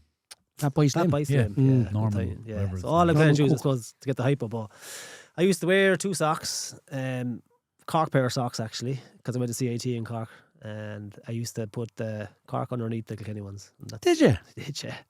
Yeah. Then they wore out, and I just wore any sock underneath the Kilkenny one. But I always had a sock underneath the other ones, on Kilkenny ones. Yeah. So whether that's a ritual Did you wear or not- shin guards? No. No. God, you'd be shot if you wore it. Would you? Wouldn't be allowed in the panel if you wore shin guards. Shin guards are white boots. yeah. Well, that makes sense. Yeah. Favorite post-match meal? Favorite post-match meal. We used to get a lovely one in Langton's, and Noreen, our dietitian, never knew about it for a long, long time. It's easy said, no, right? He used to love steak and stuff, but we used to get a goujons in a salad bowl, and like goujons were fried and all this crap. Yeah. So we weren't actually allowed to have it. She never knew they were actually getting them, but whenever they're on the menu, because we get a little menu of whatever, steak, chicken usually, or whatever. Yeah. When the goujons are on, you feel as if you're doing something bad or something, and you'd really enjoy the goujons. Yeah. Yeah. So goujons in a salad bowl, yeah. I'll have mine in the simple. Jacks. Do you know what's quite nice in Langton's? The brown bread ice cream. Oh man, with the toffee sauce. Oh man, Never tasted it. Yeah, different level. it's class. Yeah, that's Brian Caesar Hogan's favourite. salad and the brown bread ice cream on Langton's is different level. I've often had it. Yeah, Very Let's good. try that, You're boys. bang on there. One rule in hurling you change. One rule in hurling. Look, the hand pass rule is a bit of a joke at the minute in terms of implementing it or not implementing it. You're talking about the actual action of hand It's passing. absolute minimal contact, isn't it? Yeah. Really, at the Oh, moment. so you can throw it like. It's more. It's a mill. Once the slitter leaves the hand, like, Yeah. so that's just a mill. Like, so how do you referee that? It's so difficult. So either I don't think you can let him throw it either, but it's just a rule that frustrates me. I don't know how you fix it, but it's a rule that frustrates me. And something else that's creeping in is players going down soft and rolling around and getting lads sent off or getting lads yellow cards. That was never in hurling, was it? wasn't No. really, no. And it's creeping in. I saw it in the club on Ireland there the weekend. It was a junior match. A clash of the heads. One I went down rolling around, and the other got sent off. Like, and there was no need for it. Really? Yeah. So Then he gets up and it's hurling not a and rule. not bothering him. Yeah, it's not a rule, but something that's creeping into the game that I just don't like. Did you see the snippet of Podge O'Shea and is it a Cork footballer where the guy gets up in front of Podge O'Shea and Podge O'Shea's hassling him, and when a man turns around and hits him square in the face, and Podge O'Shea stops and just goes and hits him square in the face. You're man. talking about years ago, Paddy. Yeah, O'Shea. oh, yeah. yeah. Did you see that I snip? I seen it during the He week. didn't even get a card. Didn't even get a card. Didn't even get a card. Yeah, Men's slapped rules. him. And then they shook hands and got on with it. No, I'm talking about the lads were drawn back from January, right? They weren't they? They were going way back, and it winding was up. crack. Yeah, Shook hands, not even a card. yeah. Oh, buried him. Nuts. Yeah, great clip.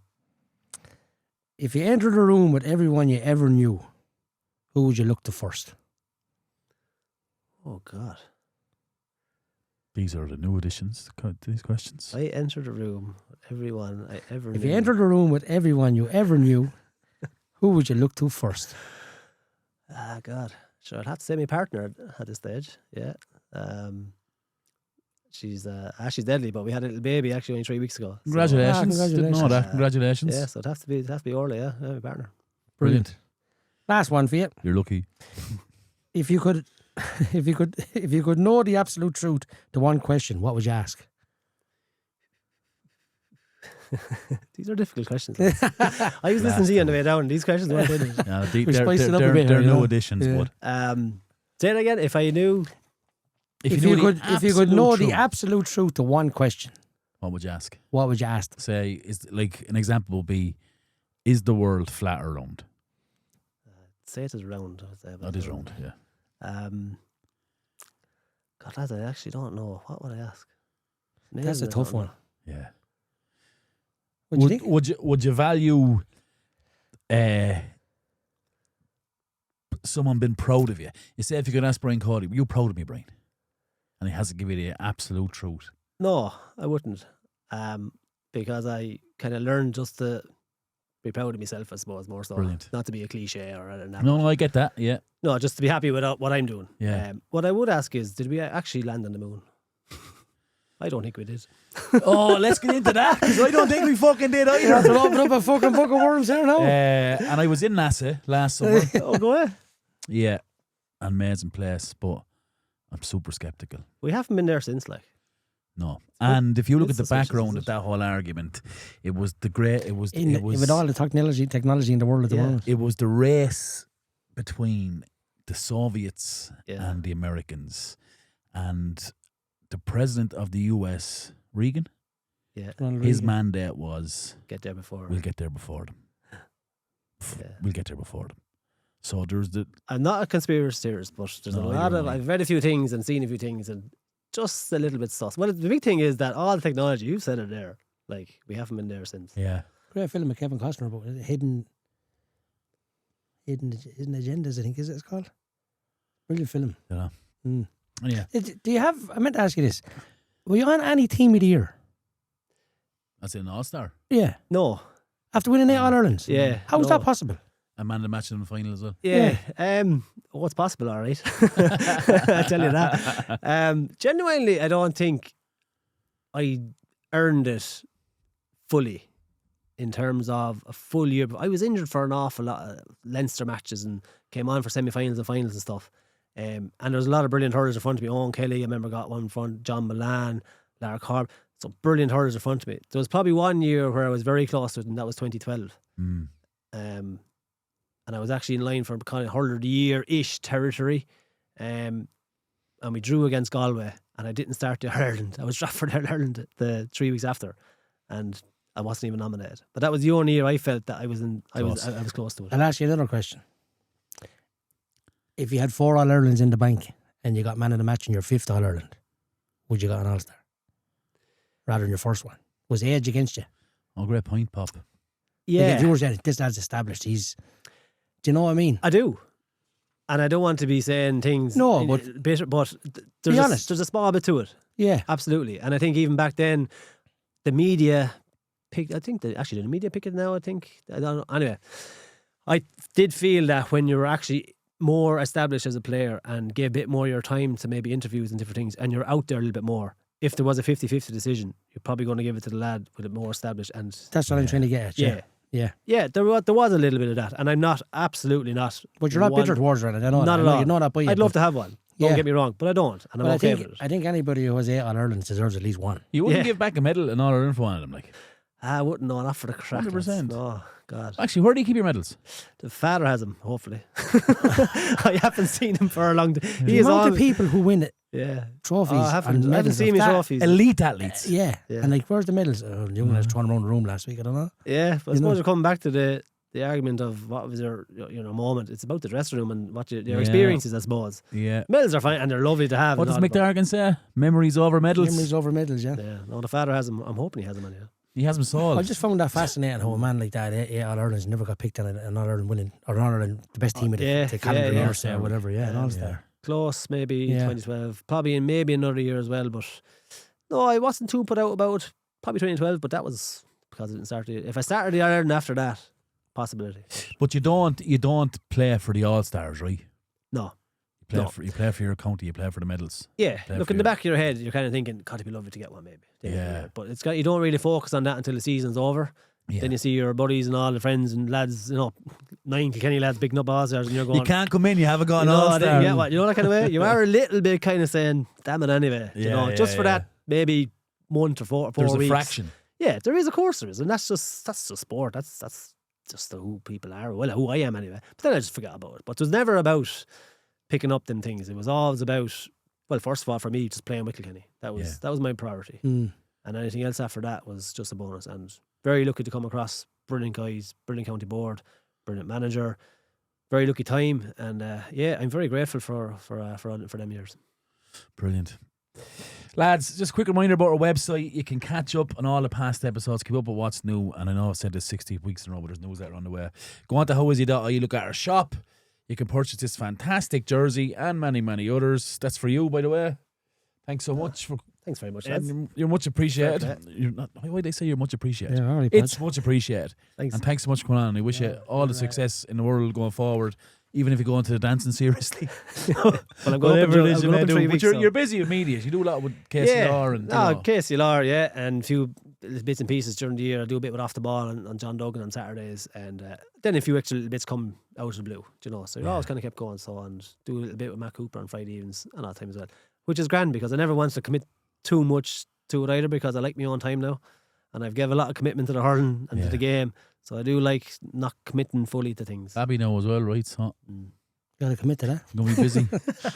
It's that moment we're handing the mic over to Shannon. Okay. COO. She's got a question or topic we honestly have no idea about. Yeah. Could be serious. Could be funny. Could be romantic. Could be sad. Could be romantic. Yeah, we wouldn't know it's you. You turn into romantic, I'd say. Anyway. When do you know you've had too much? He's off on one again. This is sponsored by Brew.ie, your go-to place for website design, marketing and content creation. Greg Kennedy, based in Carlow, save his hands in Carlow. What a guy. He designed our website and it's fantastic. It's brew with 3ws.ie. Shannon. You ready? Oh yeah. You are going to enjoy this week's one. What when you say you? You. So me. Mm-hmm. Not him. He'll enjoy it. We're not too. using names like, so it's you, me or him. You, me or him. You, yeah. me and Dupree. Okay, you ready? What is the weirdest food combination you've tried and loved? Or something that you do, like food you mix. I'm regularly? going to let Podge think about this. I'm going to give you an answer straight away. Go on. I love this, by the way. Yeah. Bread, butter, That's standard. That's so weird, man. That's Bread so and butter. standard. cheese and onion tater with salad cream. Oh. Salad cream. Yeah, I was like, you had us there for a Or minute. a toasted banana sandwich. The banana go mushy. Beautiful in the little sandwich maker. Absolutely love it. Mother's milk. Love it. You ever taste the Podge? No interest. Wait, Nick, can we go back to the tater sandwich? I'd with rather butter? eat Tato. I'd rather eat a butter and bread ration and from World War II. Absolutely. Now. With salad cream on it. I fucking love it. So we used to do a scrag sandwich would have been like just a bag of tater with peanuts in it. You know, you mush it around. You're like, oh. Would you put that on bread? No, you wouldn't put it in the bread. But you just used to call it Bag of scrag tater on sandwich. peanuts is as good a combination Absolutely as Dwight York and amazing. Andy Cole. And Try it, Shannon. I don't like peanuts. I hate peanuts. I love dry roasted peanuts, man. No, I hate peanuts. Oh, I'm a solid man, Podge. No, dry roasted. Dry roasted and cheese and onion crisps is the best combination you'll ever have in your I love life. cheese and onion crisps with chocolate. I love the way Podge gets That so... is unbelievable. What do you love? Chocolate with But it cheese has and to be onion it crisps. has to be tater, cheese and onion and Dairy milk, yeah. Don't come at me with this lint and all that crack mix. Yeah, I do dairy milk. Do you know what I mean? I wouldn't put the hard chocolate in that. It'd be Turkish delight in the crisps. Oh my! Yeah. I think I got sick. Dan in my mouth. Morrissey stomach, that's fucking Yeah. rancid, isn't it? Turkish delight in the potatoes. I think we should Absolutely. finish that. Or I think we remember should- they used to sour cream and onion ripples. Yeah. Used to My lo- stomach is churning here. What No. are you even talking about? Yeah. What you have? Like what sour you cream and seven? onion ripples with Turkish delight and a little bottle of cadet orange. Jesus Christ almighty. Oh yeah. my God. But salad cream sandwich, I love it. Yeah. Well, are you with talking potatoes. about Cadbury's Turkish or are you talking about like the fries Turkish? No, Cadbury's on. Turkish delight full stop is disgusting. No, Turkish Absolutely. delight is good. Amazing. No. Turkish is a lovely. Do you like the bar. fries one? I'd eat fries on, yeah. Mm, Wouldn't be a big fan of it. no. Do you know when you get into a position, because I'm a fat cunt, right? where you're just like scrolling through the press to get something. Like if a fries fell down, but there was a penguin beside it. Okay, anything. Yeah, honestly. It is though. Penguin bar. But say if you went and it was like, oh nice one, there's a fucking penguin and a fries, you're grabbing the penguin. But then you go back to follow and there's only the fries left. And you have it. You're like, it's alright, like it's grand. I'll eat it. Yeah. Do you know what I mean? It'll Hey, feel have a little bit vibe, more like. respect for the fries, Podge. It's nicer than that. No, it's alright. Pop, it's like eating a bar of soap. Sure, who eats a bar of soap? You, obviously. I'm surprised you haven't gotten your salad green tail sandwich. Yeah. That or a Okay, toasted that's banana yours. sandwich for me. That'd be Okay, they're yours too. absolutely loved. What about you? This is going to be epic. I'm. He's the Barry Hearn of food now, isn't he? He'll just make it work. I want to say that I'm 4 pounds down since Christmas. I'm on a diet, so I just want to start by that before I start getting body shamed. Don't patronise me, please. I didn't even say anything. Currently, Was your tone McDonald's of voice? have a secret menu. Oh, their new menu is a secret menu. Mm. And on another podcast, we were asked a very similar question. Okay. And I said, a double cheeseburger with a chicken patty in it is unbelievable, right? Okay. Look at the McDonald's secret menu out this month. This is not sponsored. What burger do they have on it? They don't have that. To do? That's fluky, Podge. It's not fluky. That goes to show you how good of a combination it is. That the CEO, COOs, chefs at McDonald's, the McDonald's hierarchy must have heard that podcast. And I'm only joking. But obviously it's a thing if it's out now. Is it actually in McDonald's? That may be struck by lightning this second. That wouldn't happen because I'm indoors. Anyway. That's one. Okay. I used to love, do you know Coca noodles? Mm-hmm. Not. That's a dog. What's up with him? A Coca noodle. Do you know the noodles that come like the curry? You get the curry powder. Not. Shut up, salad. You have no leave. I hate noodles. Salad cream and crisp. What's wrong with you, man? Well, he They weren't didn't judge eating that. yours. You be quiet now when he gives his. They weren't She's eating face. that, and fucking prisoners of war weren't even eating that. They would have sent that back. You went to Rasher, sure. I love a curry noodle sandwich. That's common. I've heard of that. Is it? Yeah, I've heard of that. Common if you're in St. Dimpness, I'd say. Yeah. Wow. Another week, another segment cancelled. I'm only joking. Shannon's like that, look. Camera. I'm like, please. You see that, look? I have is no not- partake Put the camera on me, in right? anything. Here's Shannon. That's what she's like. Her role is driven by fear when she sits him with me, Anna. What are they going to say now? But I wouldn't be big up on like I was probably 24 before I mixed me food. Okay. So say if I got dinner at home and it was like, say you got mashed potatoes, say chicken fillet and peas, I'd have to eat them separately. Yeah. I was that person. I couldn't put I'm a bit like that. I though. couldn't put the three of them on the fork at the same time and eat them. Now No, you do. I do. Now I can. You've come so Right? far. I'm able to now. You've come so far. I've climbed that Did you mountain. go to college for that, Podge? I've got through. I went to counselling. Intense. But in relation to weird combination, I wouldn't be big. I love peanut butter. I love brown soda bread toasted with jam and peanut butter on it. And a cup Yours of are tea. pretty normal, Podge. Yeah. They're not that odd now. No, Not they're too not that odd. far-fetched. But I just find it so ironic that we were asked this question on a podcast And then this stole your a idea. few months ago, Yeah. and now it's on the menu at McDonald's. Should've Damien looked at Raggett, it. if you listen to this, and Graham Dyer, if you listen to this, verify that I said it on the podcast. You were there. I was there. I don't remember you saying it. I did say it. Did you speak about food all the time, sir? I don't know what you'd be saying. Do you know what I want to talk about food? Do you know what Pringles done this year? The mystery one. Yeah, why? We were talking about it, What aren't is you? it? It's people talk about it. You're sat there Mystery talking flavours. about So you're it. buying Pringles, you don't know what flavour it is. So I bought a purple tube from Tesco's Christmas Eve. What were you hoping it was going to be, Podge? And what was it? I was hoping it was going to be like turkey flavour or something. I don't know what it is. Yeah, but you should guess what it is. This is the whole thing. And then I people are don't know. I talking can't about guess. Did they It release tastes it in like the end? fucking Nivea Sport. Do you know what I mean? There's a Shower lot of gel. soap eating happening here. Yeah. No, that's shower gel, but yeah, same thing, I suppose. Go on. I just don't understand why. I don't understand how that's okayed. Someone else might like it. Put regulations in that. Christmas What- special. What if you're allergic to something that's in that? Well, I'm sure there's something written Don't on buy the it thing. then. I don't think there is. Buy Well, the you're ones you're used to. you're risking it yourself by buying it, knowing that not knowing what you're. Yeah, eating. but the mystery Shannon, in you you- like going, what's in that? Yeah, it I have gets to you. try that. Yeah, But You're not if going you're home. highly allergic like you to don't, something, you're not going to do you that. don't buy bleach and saying, I hope this is going to be bleach. Do you know what I mean? Yeah. This is going to be. I'm buying Pringles. I want to know what flavour I'm eating. But that's the whole marketing of it. Well, the marketing's wrong. That powerful company, Pringles, clearly they're wrong. Oh, I found out why they're putting a tube, by the way. Why? Oh, fuck, let me think of it. I seen it the other day why they're putting a tube. The magical mind of Podge. So when crisps were going, say, out to people who were serving their country or something like that, they used to break because the bags they were in. Oh, So yeah. they'd pop and they'd break. So Pringles decided to put them in a tube, which would protect the consistency of the crisp while it was travelling. And the reason that they put it in a tube then is that because it's a bag, you open a bag and you finish a bag. So they had to make the tube so big that you're going to finish it in one sitting. And it was always more than crisps. So the reason they actually have a tube is two things, is because of the consumption of it and because it travels better than a bag of crisps. I just thought that was genius. Such a random fact. Thank you for that. Thank you You for have too sharing. much time in your hands, my I friend. probably do. Yeah. Okay. Brilliant choices, lads. I feel like you're in bad form, Shannon. No. What's no one- yours? You Go didn't home give and us try. yours. No one asked me mine. Go I've home just and asked try you. a salad or a... No, I don't know. I'm trying to No. cut down. Thanks. There is no one. Come on, give us your one. There is no. Mine. First of all, salad cream isn't even a thing. Yes, it is. What No, is it's not. salad cream? Salad cream is nicer than mayonnaise. I'll Salad have to cream. tell you that. Salad. It's like not. fucking a purple Johnny. What flavour is your Jolly Rancher?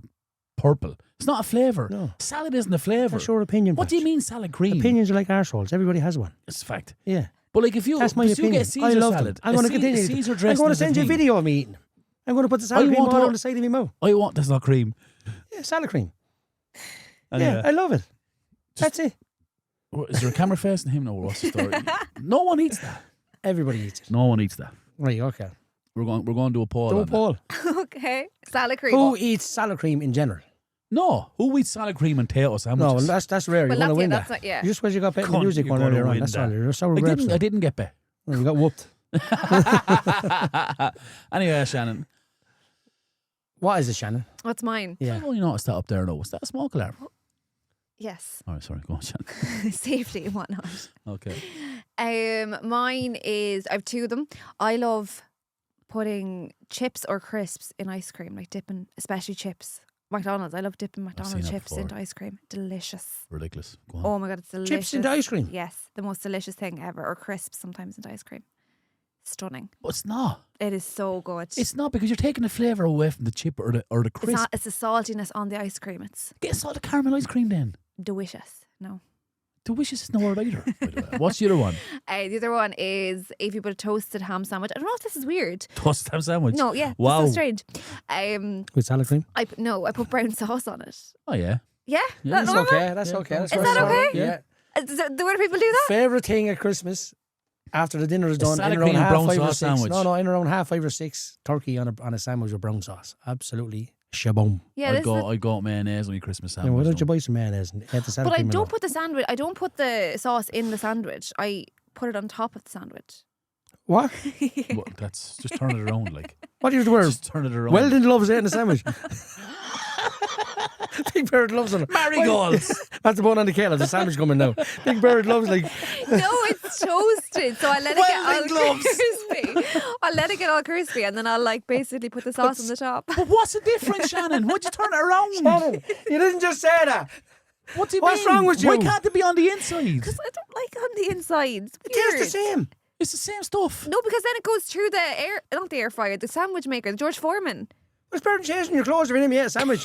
Sure, after How you messy put. are you eating a sandwich? Whoa, whoa, whoa. Do you On want the outside. Do you want the solution to it, Shannon? See, after you toast it and you remove it safely on the Open plate, it then. pop the cap, a little bit of brown, Guys, pop it back down. We're in. Why do you have such an issue with that? Because it's ridiculous. I've No. never heard of that. yeah. It's delicious. I'm going to plaster your wall from the inside, behind the slab. I'm going to build a house, then put in the chimney. I'm going to drive this car from the passenger seat. It's not as backwards as you think It it is. is. Very backwards. It is. Not. It is. It's It is. not. I'm going to put Alright. the That's- light switch for the sitting room in the landing. Listen, okay. I didn't. That's another one, isn't it? What's like girl like you doing in a place like I a place like did. you doing a girl like this? I did not judge either of you for years, and you No, came on hot that's and not heavy. on it. judgment. We're- That's that's madness. not judgment. That's we're spitting facts. It's not weird. It is weird. When you think Sauce butter, on the outside of the sandwich. Yeah. It is weird. The Would- only time. do me a favour, right? Go up to the Max on the Brian Road. yeah, yeah. Can I have a roll, please? Yeah, what do you want in it? Some butter and sauce? Just butter, please. Yeah. Can I have ham and cheese? And put the mayonnaise all around the outside of the roll, please. And a pair of Weldon gloves. Yeah. Can you marinate my roll in brown sauce? Can you toast it and Do you know then what happened untoast it then? after that, please? Here's your one behind the counter. Yeah, I want 2 lads in white jackets waiting for her. But I don't understand how you don't think that's weird. it's not weird. It at is all. weird, Shannon. It's not. The only time you butter the outside of your bread is if you toasted yourself on like a pan. That's what. So I put Yeah. the outside of the bread. Yeah. But I'm because it gonna makes bring. it crispy. Yeah. I'm going to bring you through my process of making the sandwich. You okay. are the point no return, but we'll listen I anyway. buttered the bread on the Just outside. a disclaimer, we are going to poke holes in this. I buttered the bread on the outside so it's crispy. Put it on the George Foreman. Yeah, gotcha. Slice of ham. Don't put it inside. I'm picturing this now. Where do you put the ham? Yeah. On the George.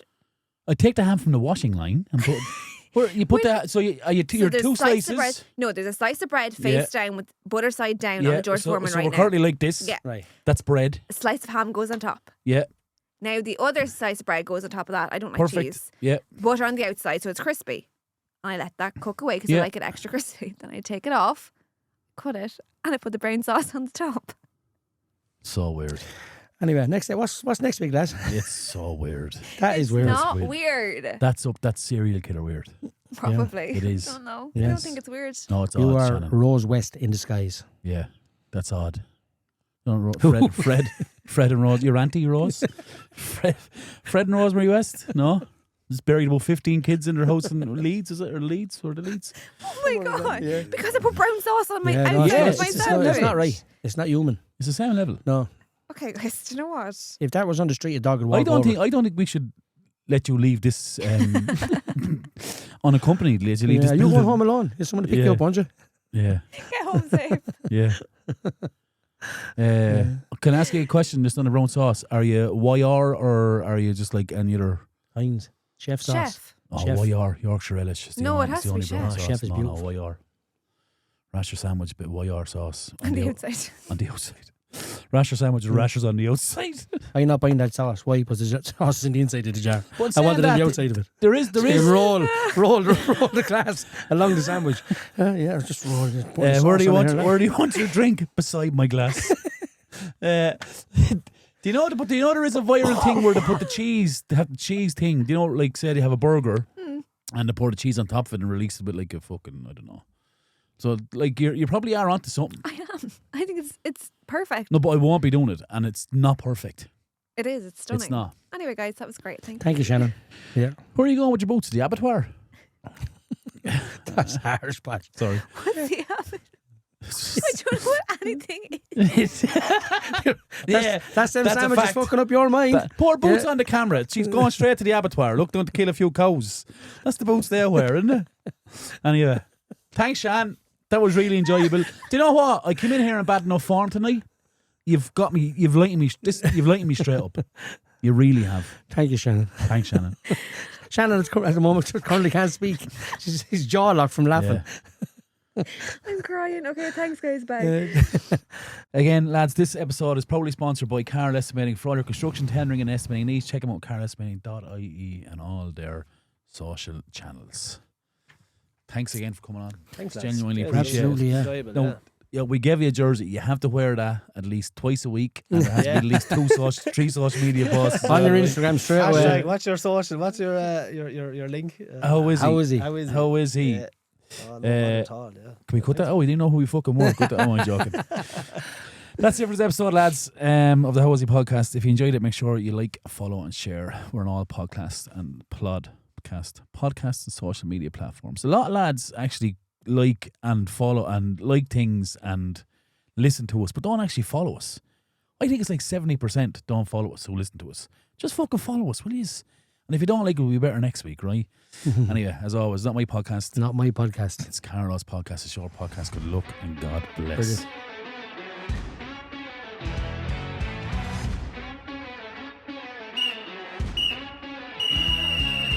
That's full time on this week's episode of the Howsy podcast, available on all podcasting platforms. Find us on Facebook, Instagram, and Twitter/X. Proudly sponsored by Amplify. Got a story to tell? A voice that needs to be heard? Get in touch with us here in Amplify, Carlow Town's professional home for podcasters of all kinds. We can be found on Instagram at Amplify Podcast Studio. Amplify, power up your podcast.